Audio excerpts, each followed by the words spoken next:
Broadcasting live. Listen live online 24/7. 24/7.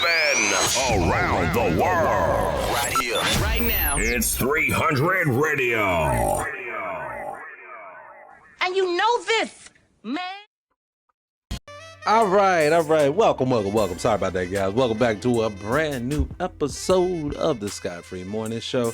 I am your host himself, L. Scott. Today's episode, we ain't gonna waste no time. I got my co-host Miss Love in the house today, so we're gonna get her on the line today. But I'm excited, guys. It's been about a week since I've had her on here, and I know that you guys miss her as well. So we're gonna make sure we get right to it and get the show popping. So give me 2 seconds and let's get right into the chill report. It's time for the chill report. It's about to go down. Oh my goodness. This is my favorite part of this show. It's called the Chill Report. Oh, I love it. But the guy who gives the news, they hate to give the news. You for once in your life, just do the fucking news. All right? No. I'm gonna do the fucking news. No. Here is the fucking news. All right. So what we're gonna do, like I said, we're not gonna waste no time, guys. We're gonna dive right into it, make sure I can hear her well. And let's give her a call. She said I don't have much time. I get about 30 minutes today. So let's get it going. All right.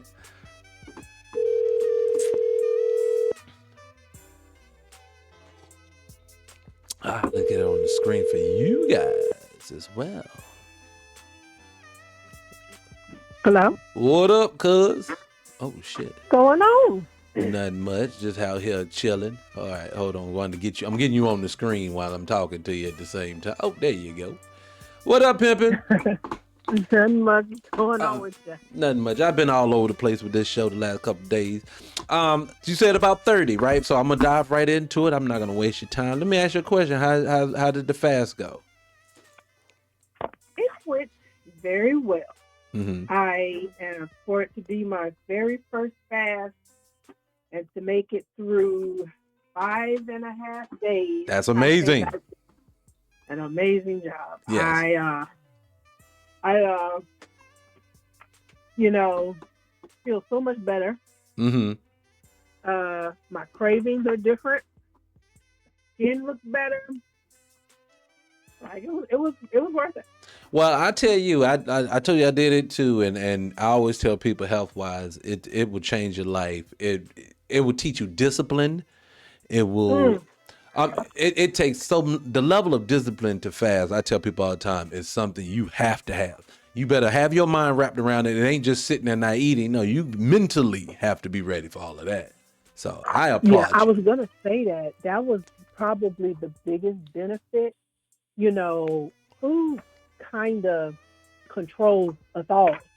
Right. But when you're fasting, you take control of it. Mm-hmm. Yeah. And once you take control of it, you can tell yourself, okay, so, usually you say, oh my God, I haven't eaten all day. Don't you have to be hungry, but you feel like you have to go do it's a conditioning. It's a social conditioning in your mind that you have to eat. Like I only eat 1 meal a day. Anything outside of that, I drink. But that's me conditioning over years. And I know it took me a long time to get out of the mindset. I had to have breakfast, lunch, and dinner, and all that. So it takes a while. So, but I get you. I am so proud of you. I just wanted to say that. So, but while I got you, I got a couple of things, right? So, okay, I've been ranting all week. So I was going to say, do I want to ease it up today or go heavy today? So, but let me ask you, did you have anything on your heart that you wanted to get off before I say anything? You mean what's going on in the world? Yeah, I'm just saying, if anything that you knew that you want to talk about, if not, I have a couple of different things I did want to cover. If you didn't, but you just tell me. I don't want to dominate. No, nothing heavy on my heart. Okay. You go for it. Well, okay, so couple of different things out the gate. First and foremost, I saw this before I got on. Somebody posted their R&B male Mount Rushmore. And they wanted to know everybody's opinion. So my God, I just saw it. Okay, me too. That's one. 2. Wait a minute. First of all, go ahead. Who is that fourth person? I couldn't figure that Oh, out. hold on. Let me look while I got you up here. Hold on one second, because I was just looking at that myself. Man, people were joking. Something it was Bobby Valentino. Oh, And you better get the away dude from me. from Snowflake. All right, so I see Kelly, Usher, Michael. Is that Chris Brown? See, that's what I was thinking, but it don't look like him, so I don't know. Yeah, that's. It has to be. It has to be. I guess that's who they think it is. It could, but so there was that one. So it was that whole subject. Then I thought it was funny because we talked about Will Smith before, but I see Tony Rock trashing his new album. I was gonna say that. Again, yeah. Maia Campbell seems to have. cornball. Well, I say this, and I think I said it to you while I was talking about it recently. My only issue with Tony is this. Tony, that man looked out for you. I understand you want to go hard body, but I'm agreeing now with you. It was you. I think it's all for clout now. He's just trying to keep his name relevant at this point. It's all for clout. Yeah, I agree. Nobody's asking him. First of all, Chris Rock ain't got nothing going on. No. He ain't got nothing going on. No. So Chris basically fucked his whole life up coming at black people like he did. Who did? Chris Rock drew the line in black society, especially during COVID, all the other time. I always tell you, when you go against black society, especially if you black, I don't care if you think white people are going to love on you. They're going to get rid of you because you have to have a base. If there's no fan base, nobody's going to come watch you. Yeah. So, but that was that one. And then the last one, he just became, to me, he just became unfunny. Like, he was just not funny anymore. Well, it's because when Chris was doing was it Bigger and Blacker, or was it? I can't remember which one it was, but this most iconic one. Chris told a lot of truths in that thing. And ever since then, his truths don't seem to be, I keep saying this, him and D.L. Hughley are probably the two most disappointing, intelligent comedians I've ever heard. Both of them have a level of understanding, so they know what's going on, but I watch them move the goalposts all the time. And I just don't have respect for that. Yeah. Well, I don't feel that way about D.L. Hughley the way you do. I feel like whether you agree with his ideology, I go to intent, and I don't think his intent is to be self-serving. I truly believe this man is passionate about the world. Right. And you may not agree about what he thinks is going to fix it or how he thinks is going to fix it, but I think he truly cares about our community, and he don't care about, This is my only issue. It's my only issue with people like DL is this, and this is why I can't fully say at first I was just ready to commit with you and say, yeah, I don't think his intent is bad. But then I thought about this. Anytime a black person whole ideology aligns with the Democratic Party and it never goes against what the Democratic Party says, I know that you're being disingenuous. Because you can openly see that, for one, we as black people, we're not a monolith. So not all of us are going to be Democratic. You get what I'm saying? When it comes to that. So when you act like you have to be a Democrat, that to me is disingenuous, because you're basically telling me I can't have my own mind. And you do know these people don't always do what's right by us. Pretty much they never do right by us. And see, he was an active Democrat. That's my issue. Well, this is the thing, though. I don't think it's him being disingenuous. I think you're giving him way too much credit for intelligence. Yeah, I think he's intelligent. You act like this man is a college grad and really delves. He's giving, to me, I get my shit from social media. I get my information from the news. So he regurgitates what he truly believes. I don't think and yeah, you should never follow any group blindly just because I don't find them. Yeah, I don't like that. And yeah, so I just think you're giving him way too much credit as far as he's really conscious of what's true, what things truly are.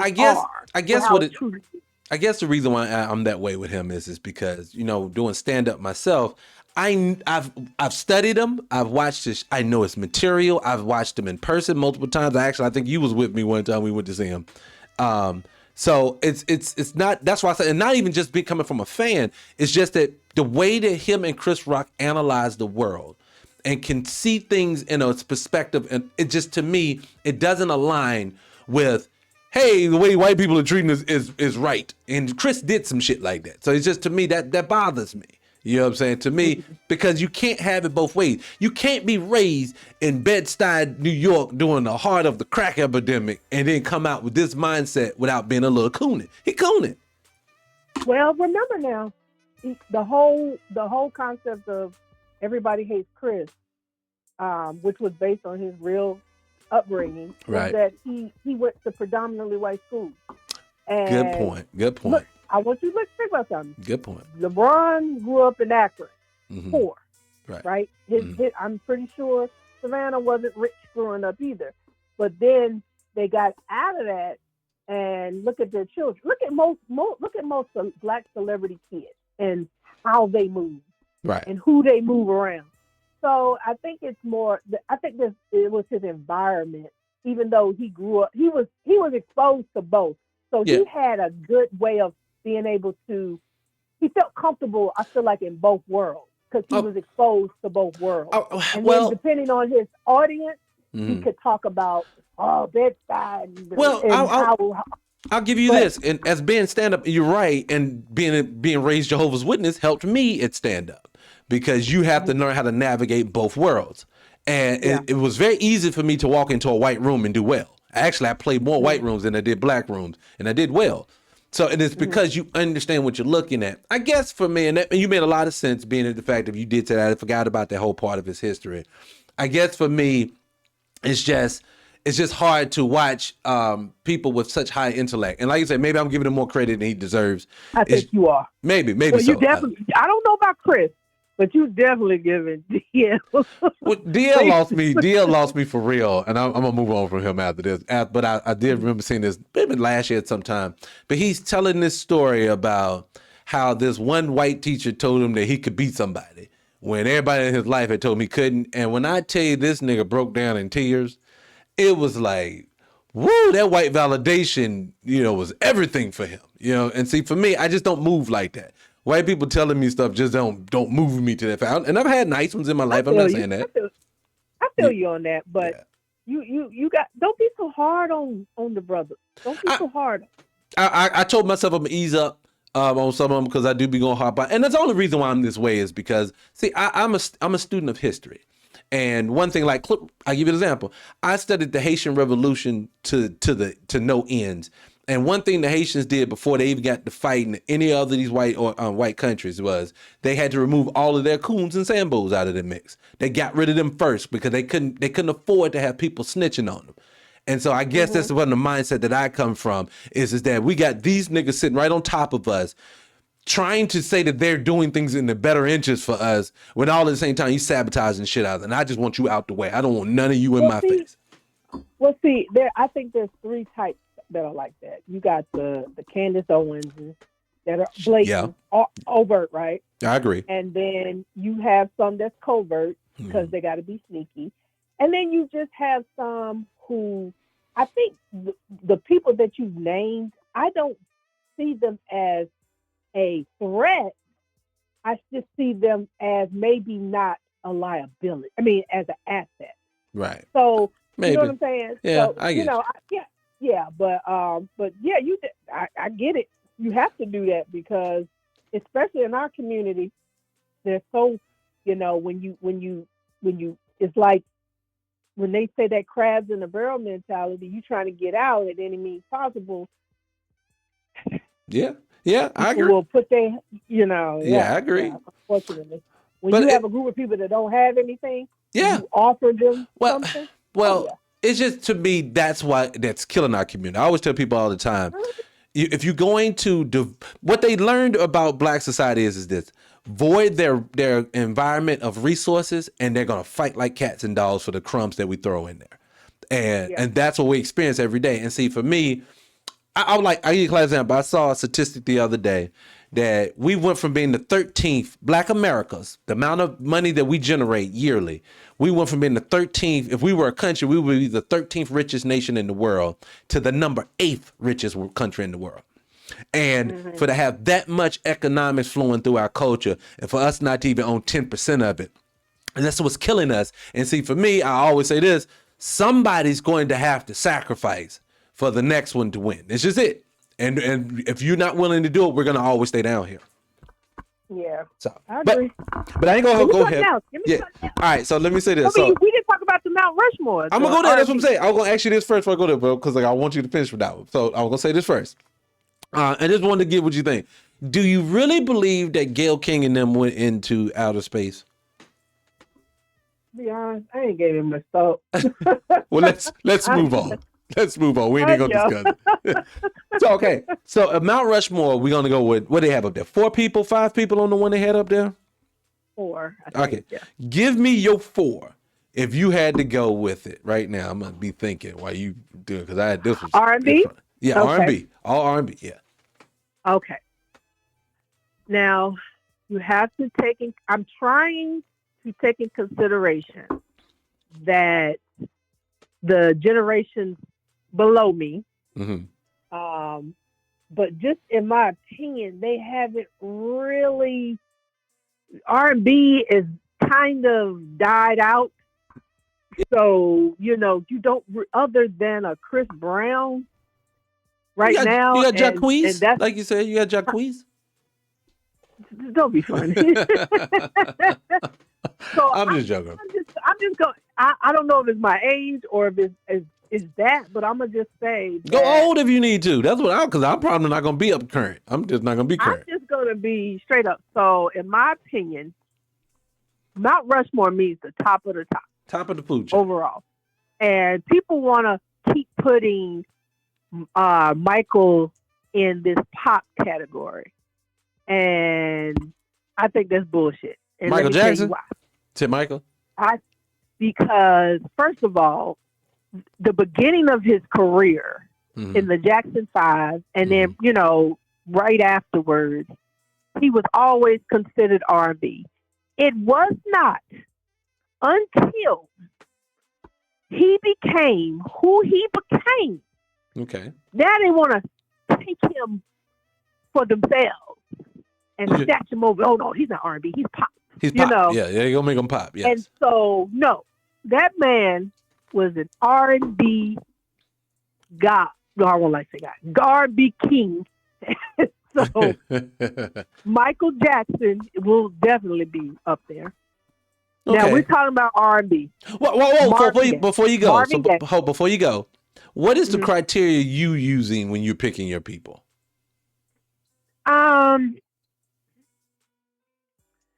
Soulful music. Okay, soulful music. Okay, all right. Yeah, Okay, soulful okay, music. all right. Go ahead. I'm with you. Okay. I'm using that. Their music was soulful. Their music was lasting, and what I mean by that is you had to have a generation, two, 3, and sometimes 4 generations who know your music. I got you. I'm with you. Okay? People still bump your stuff. I got you. Is, Yeah. So, who did I say? Marvin Gaye. Okay, so Marvin Gaye, Teddy Pendergrass, you said, didn't you? No. I said Michael Jackson. Michael Jackson, Marvin Marvin. Gaye. Okay. R. Kelly. R. Kelly. And who would be my 4th one? It would have to be between who I feel like is the last R&B king. Okay. And Usher. he's only last because again, it's just a dying genre. But it's either going to be between Usher. I knew you were going to say that. Or Teddy Pendergrass. Okay. I don't know it. All right.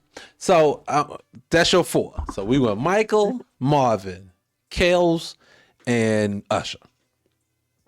Well, the one definitively that's in your group that's in mine, of course, is going to be R. Kelly. R. Kelly is the king of R&B. Flat out, we can't argue with that. But my criteria may be a little bit different. I thought about Teddy P, because Teddy P, I still bump to this day, right? I'm a Teddy P fan. But I'm a little different, because see, for mine means is that, because to me, I'm a power guy when it comes to R&B. So for me, if you can, you that dude, so I have to put, and you may not agree with it, I'm going to have to put, because Michael can't make my list. And not because, and I agree with your criteria of Michael, but Michael can't make my list because Michael doesn't make my rotation of songs. So he can't make my list. Marvin doesn't make my list because he doesn't make the rotation. Now, do I have songs of Marvin Gaye I like and Michael? Yes, but they don't make my list. I had to pick people that I play. Kelly, I would put. I can somewhat agree with Usher, but I'm wondering. But yeah, Usher's had 30 years damn near in this game. Yeah, he can. Oh my yeah, God! Yeah. Yes. Please tell me. Yeah, I could give Usher that. And Usher, I'm put him as an honorable mention, but he's up there because the guys that I like probably didn't last as long as him, but I think they had a career. I'm gonna have to go Casey Haley. He's on my Mount Rushmore. Are you talking about Casey from Casey and JoJo? Yes, Casey from Jodeci. Oh yes. my God! Yes, Casey he's on my Mount Rushmore. I hate to admit it because the nigga's crazy as cat shit, but I'm gonna put Tyrese on my Mount Rushmore for singing. That's what I said for singing. And I'm struggling with the last one because I want to go old with that old one because I always want to give respect to the older generation. And I'm trying to think, and I cannot see who I will go with. I guess I would put Teddy P there. I could put him there. Over Marvin Gaye? Yeah, and the only reason why is because I play Teddy P's music still. See, I like powerful R&B singing. See, that's why Michael didn't make it. Michael didn't. Oh, no. Sorry. Boom. Teddy comes out. I'm sorry. Take Teddy out. I know who's my last. Goddamn, I'm going to skip my man. He's the only one who's not a power singer, but I believe he could have been that goes on my Mount Rushmore, and that's Prince. Goes in mine. Yes. Yeah. I already disrespect the shit out of Prince.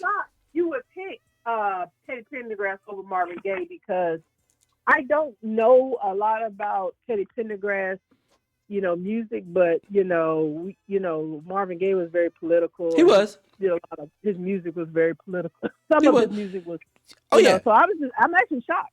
No, and see, like you say, I'm trying to take the political mind out of it and just use the fan for me. Because, like I say, for me, when it comes to black people, the only time I'm going to probably denigrate you is if you've done something to us. If you've never done something to us, I support you. Or if you ain't done nothing, I don't say nothing. You know what I'm saying? At all, if I don't like it. That's how I am.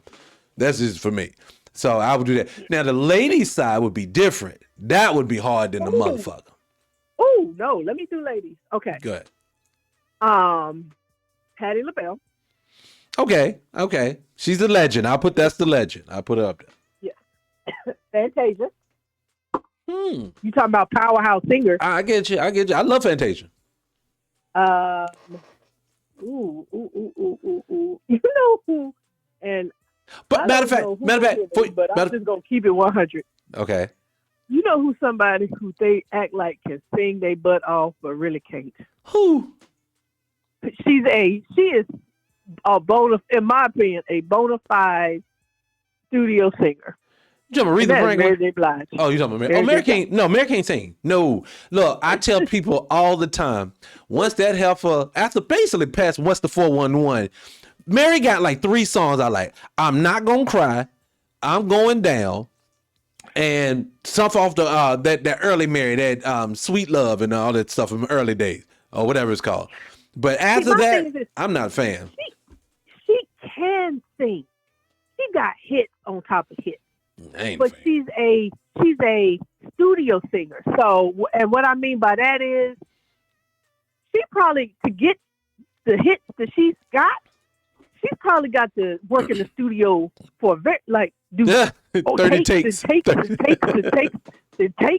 Like where you have somebody like Mariah Carey can come out and just live and just, or Beyonce who doing all this dancing and can still hold. Nah, Mary ain't got that. Nah, she's not. And honestly, like you say, when it comes to female singers, I'm gonna go straight power. So my list probably isn't gonna be off the hit makers because I like power even with them. Because I still think the greatest Whitney Houston makes it just off of power. Oh yeah, dang, and I don't even like Whitney's music like that.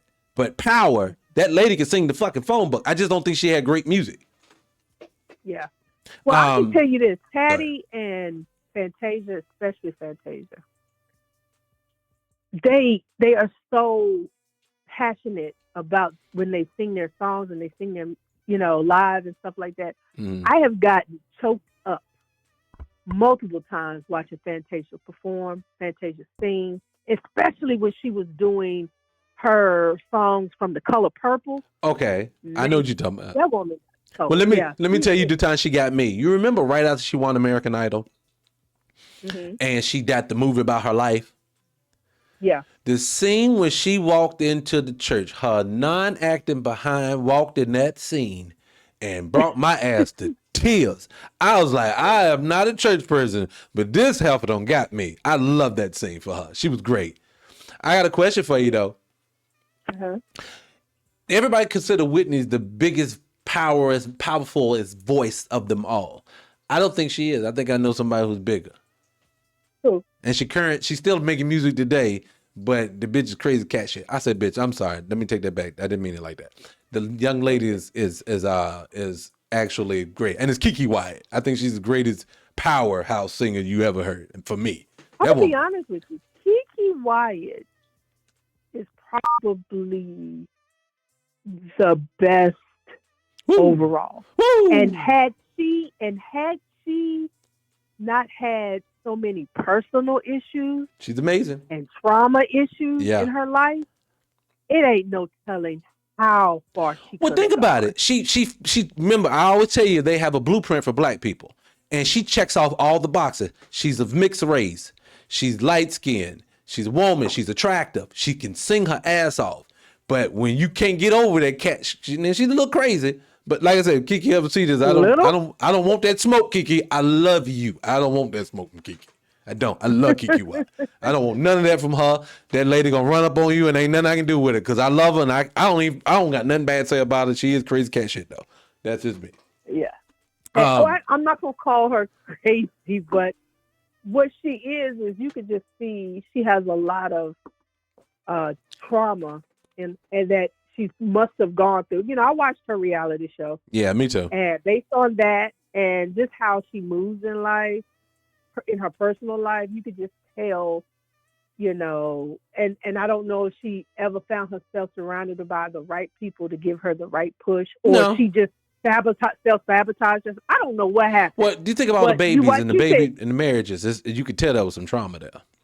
Yeah, exactly. And so she reminds me of that lady in Bruce's Place. Did you ever watch Bruce's Place? You talking about the black dark skinned lady that was talking about how she loved her little babies when they were little, then they grew up to get on her nerves. That's what you talking about. Yeah, this is like some people have this thing about babies. Yeah. And then once their children get older, they want to pop out another one because they want that whatever it is that they're receiving from the baby. From the baby is something that they're missing, and so they keep popping babies out. And so I've seen it. I've seen it a million times. 10 kids. She got 10 kids, right? Something like that. All I know is she's been married a couple times and she got a couple of kids. I mean, a bunch of kids. I don't know how many it is. She has a beautiful spirit, a beautiful soul. Yeah, I think she's probably. Oh my goodness! I mean, she's famous, but she's black famous. Yeah, she could have.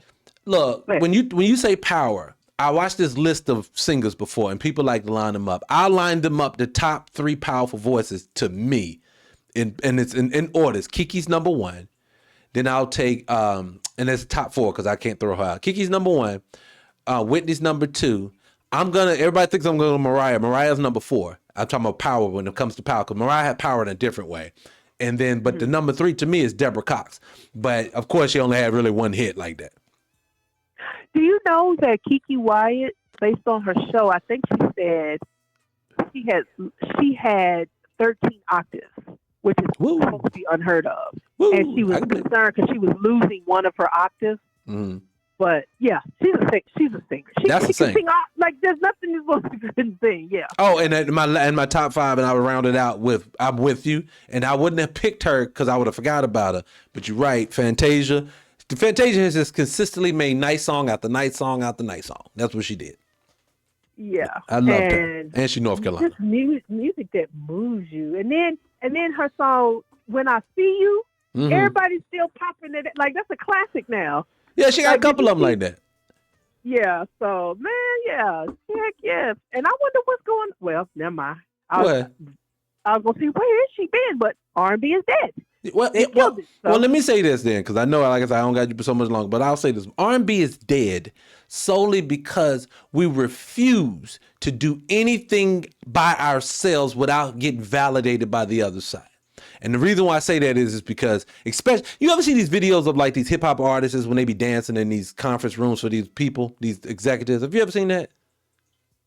Uh-huh. So when I'm watching them do that, I'm wondering in my mind, it's like, how did we go from Russell Simmons and hip hop being a black thing that we're gonna run to now we're sitting here tap dancing on stages, on conference room tables for a whole bunch of white people that I know don't know nothing about this music. And I was like, that's our problem. We have to learn how to basically to like guard this shit and don't let it out anymore. I understand other people can do it well, but they come in and they take it from us. I think that's what happened with Beyonce. Country music started by black people. She shouldn't have to been validated by something outside of herself if she wanted to do country music. That's your genre. So I don't think she was looking for validation, though. What I think she was doing, had you ever considered what she was doing, Taking it was back? co-opting what was already stolen. Because if you remember years ago, she went to the Country Music Awards and she did a song with this country western group. It was the three girls. I can't remember their names. And she got slammed. Mm-hmm. And they treated her like crap. And I think she said, oh, this is what you do to me. Now I'm going to show you. Well, good point. Because other people are doing it now. But let me tell you what she did. She brought to the forefront. Did you see her performance at that game? Which game? It wasn't the Super Bowl. She did a halftime performance. I saw that last Coachella, and I always said, "Yo, she not the last one, but I think it was the one when she had just had a baby, and she came back and did that one." And I'm not a huge concert watcher, but she performed her ass off for that one. Oh yeah, but so that was last football season. But she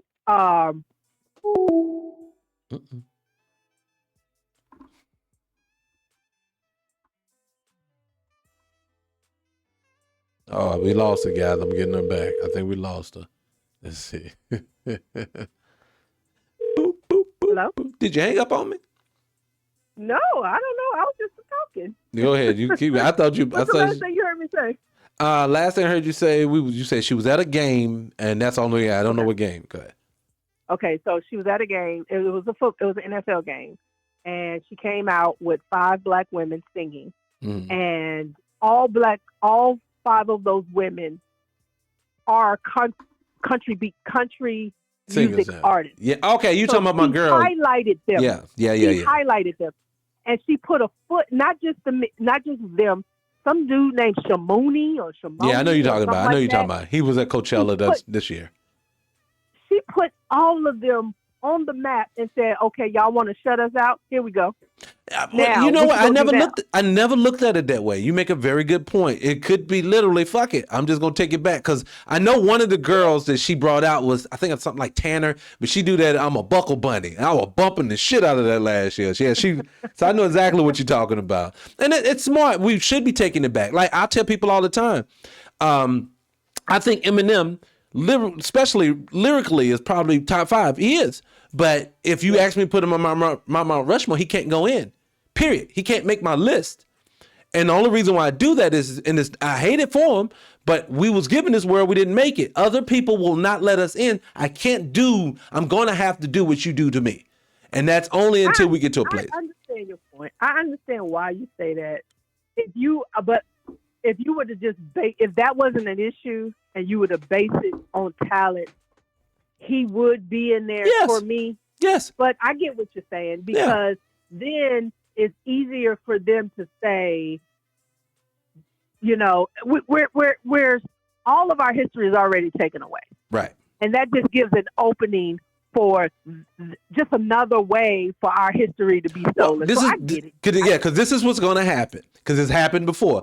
In 100 years from now, when hip hop is now no longer being played anymore, nobody does it anymore, they're going to be writing books and telling you how Eminem was the pioneer of it, and there was no other black people around. And then in 200 years, we won't even exist that have ever done it. And so that's why I say, go ahead.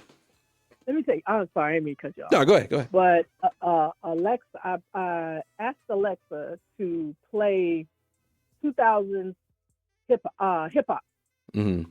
and no.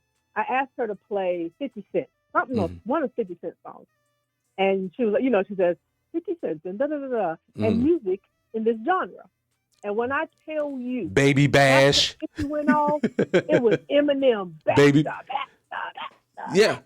But see, and that's my thing. And but, then, yeah. and I'm be honest with, that's my problem with these old head hip hop artists. They don't understand that they all, like, I remember when Nick Cannon was going to Eminem maybe about 2-3 years ago. And I remember he's going at it. And first and foremost, they were being disingenuous with Nick. Nick was dropping some fucking fire over there on Eminem. I don't care what none of them was saying. It's Nick Cannon, so they're not going to respect him. But they all jumped out the window for Eminem. I'm thinking to myself, give me a time where white people ever as a culture going to come up and stick up for the nigga when people are coming out. It's not going to happen. You know what? I don't think it was, this is the thing, I don't think it was, I know you see everything black and white, but I don't think people were seeing it that way. I think people were just seeing it, they just see Nick as this cornball. They do. I know they do. So, I know they do. So I don't think it was the race. But I'm going to say, you brought up Nick Cannon, and the next time we talk, I would really like to have a discussion with you about what you think about him overall. Okay. Hold on. I do have my opinions on Nick. Okay. And I was going to make a joke before I head out, but I was like, in 200 years, they're going to be like, the greatest R&B artist is going to be Sam Smith and Justin Timberlake. Yo, hold on. It's going to be Adele, Justin Timberlake, Sam Smith. Oh, and then they're going to pull out, what's the one that got drunk and died? She was alcoholic. Amy Winehouse. They're going to put her on there too. They're going to say, these are the starters of R&B. That's how it's going to be. Watch. Yeah. But I ain't going to hold you up. I know you got to get out of here. Well, it's good talking to you. All right, I'm going to hit you up. Let me know when you can do it again. That way we get prepared, too, for WrestleMania. I'm getting ready for it. Oh, yeah, I got to tell you something about that. All right. I may hit you later.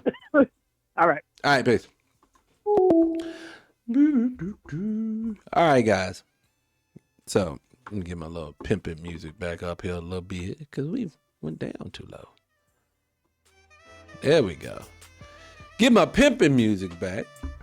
But there you have it, guys. That was Miss Lovey today. I hadn't talked to her in a minute. It was a pleasure getting to talk to her again. I hate when we can't do it as much. She wants to do it more, guys, but she can't do it as much as she has a life going on. That's all there is to her. See, for me, on the other hand, this is just what I do, But anyway, like I said, I was going to talk to her. Oh, she didn't want to talk about it, so I may come back. Yeah, matter of fact, I'm going to do this. I'm going to dive into a video real quick and take a little break and come back, and we're going to close out the show. But I think I'm going to cover this whole flat earth thing and this spacewalk thing because they're tied in together, one together. But I'll be right back. All right. See you guys in a minute. It's time for the chill. I got to fix that shit. This shit always happens. I don't get it. Anyways, it is a production flaw that I need to fix. But anyways, guys, we are now at the portion of the show where I'm going to have a discussion about something that you guys probably never think about on a day-to-day basis.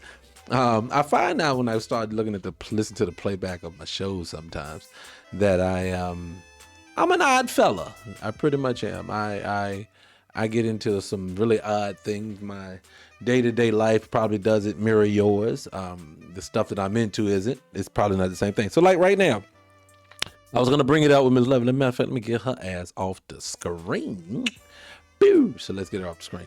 Like when I was talking to Ms. Levin, I asked her, but something she don't talk about at all. And I don't blame her. I don't get it. But the whole spacewalk thing that Elon Musk, when he took all the all the ladies up on the low urban, I'm going ahead and call it. They went to low orbit, but they were supposed to do a spacewalk.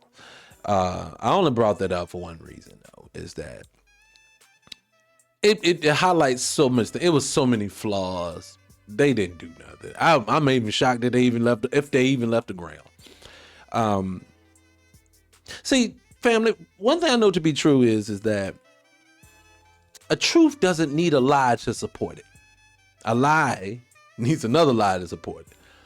And so what I see all the time, if the things were exactly as they say they were in history, whether it's current history, modern history, ancient history, then you wouldn't have to make up so many lies, or it wouldn't be so many holes that needs to be filled.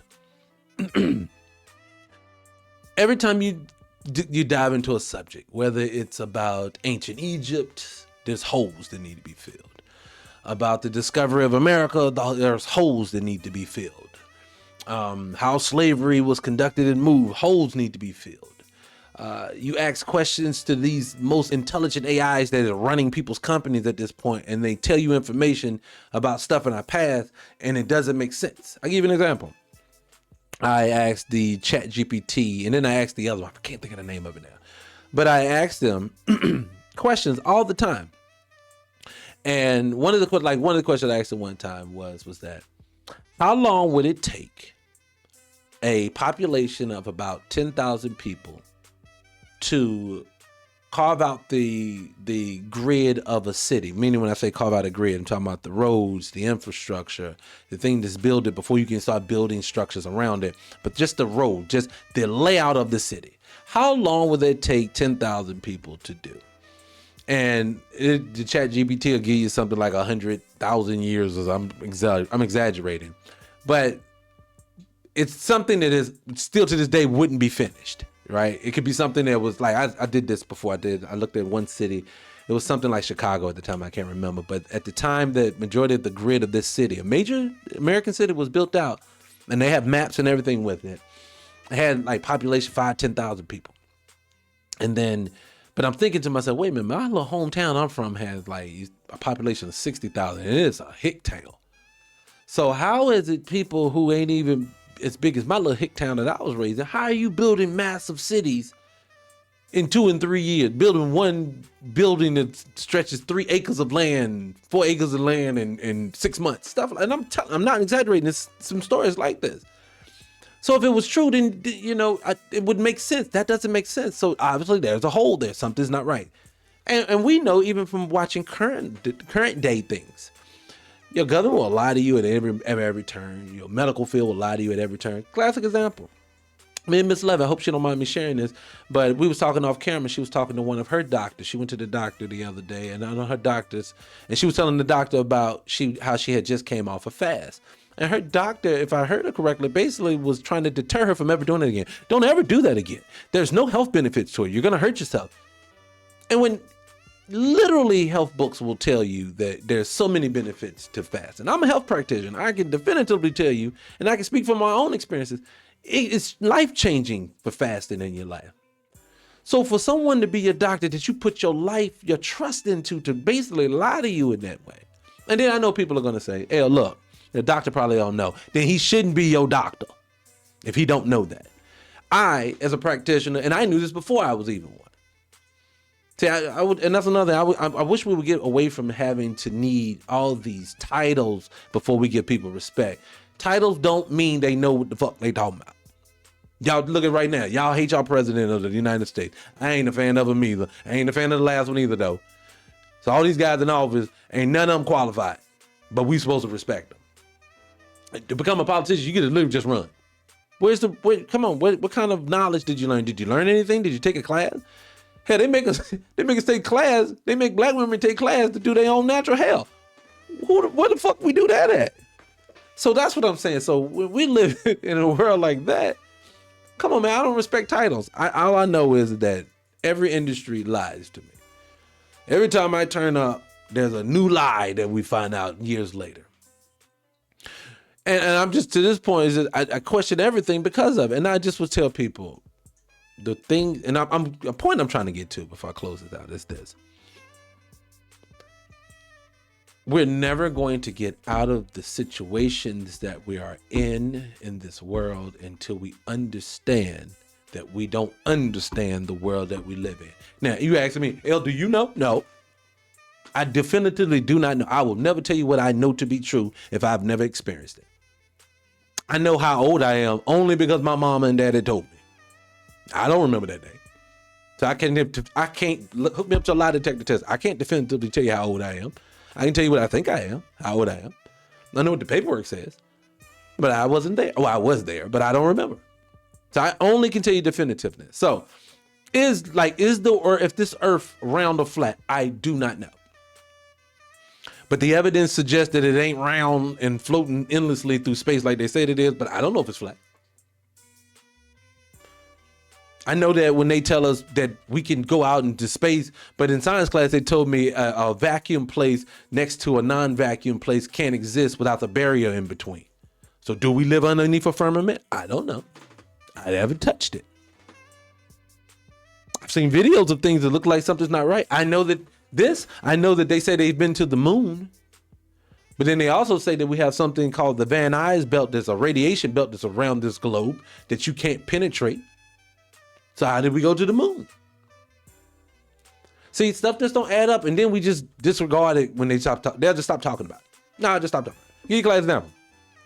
And this is totally off subject, but y'all remember, when you watch ESPN, they will take a black man who will do something in their lives and they will run them through the ringer. It will run them through the ringer so much it was going to affect their next contract a lot of the times.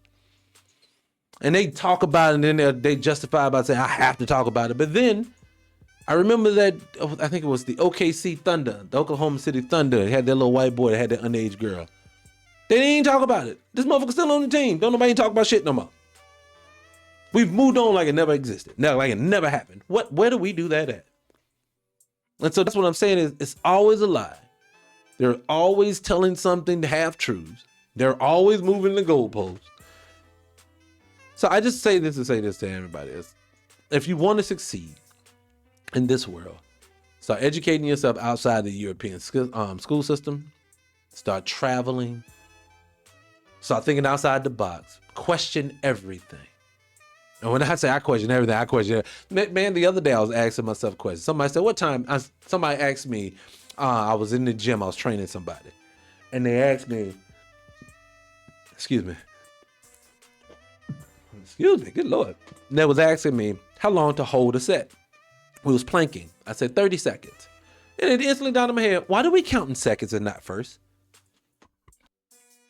Oh, I had to get that out of me. Why do we do that? See, I never did it. I haven't had a chance to research it yet. But that's how deep you need to question everything. Don't take anything for granted. Okay? If you take anything for granted, you've already lost. Matter of fact, I'll say this and then I'll close out. Look at the world like it's a board game. And somebody has made all the rules up. And what happened was you were born into that game. And when you were born into that game, you only know the rules that were set before you. So being that's the only rules that you know, a lot of the times, unless someone outside that game comes and talk to you, you think this is the only thing that exists, that exists. When that's not the truth. People I do not know definitively of anything, but we could have more land somewhere else. There could be people underneath our feet. There could be people in outer space. There could be people on other planets. There could be, I don't know. There could be people. I've studied Hollow Earth. I've studied other lands. I've studied other planets. I've studied the Anunnaki. I've studied a lot. And when I tell you, it could be some of anything or all of it. But as long as you stay in this little tiny box that was set in front of you since the age of 5, and you really haven't moved much since outside that box, I promise you're doing yourself a disservice. And if you are depressed, that's where your depression comes in from. To me, this is not me medical advice. This is just my opinion. I think that depression is you trying to squeeze your life, your mind, your way of thinking, your everything into a box that doesn't fit for you. Not because you want to, but because you've been conditioned to be in it. And but your essence wants to get out of that box. And your essence is making you depressed because of it. So I just say to you, whatever you think in your head, the way you want to move in this world, do so. Study what you need to study because we only get one shot at this thing. Okay? And with that being said, Papa L, because I was like talking like a daddy today. Papa L out today. So I'm going to go ahead and close this thing on now. I appreciate you guys tuning in to the episode. Sorry about that. And we'll probably do it again tomorrow. And if not tomorrow, I know I got some busy work to do. But if not tomorrow, definitely on Friday, catch me again. I appreciate all the love and support that we've gotten so far. Definitely hit the subscribe button on YouTube over there on the channel. The shorts are doing very, very well, but I need the support to get these longer videos out the way. Love each and every one of you that's watching, almost 5,000 you guys. Let's keep it going. And always hit up 300radio.com for the playbacks of all of these things. And from there, peace. We out. Whoa. Before you leave this podcast and go somewhere else, did you hit the notification bell? Because if you didn't, please do so now. And I'm talking to the people who've already subscribed. But if you haven't subscribed, make sure you do that as well. Hit the like button, and I'll catch you on the next one. Peace.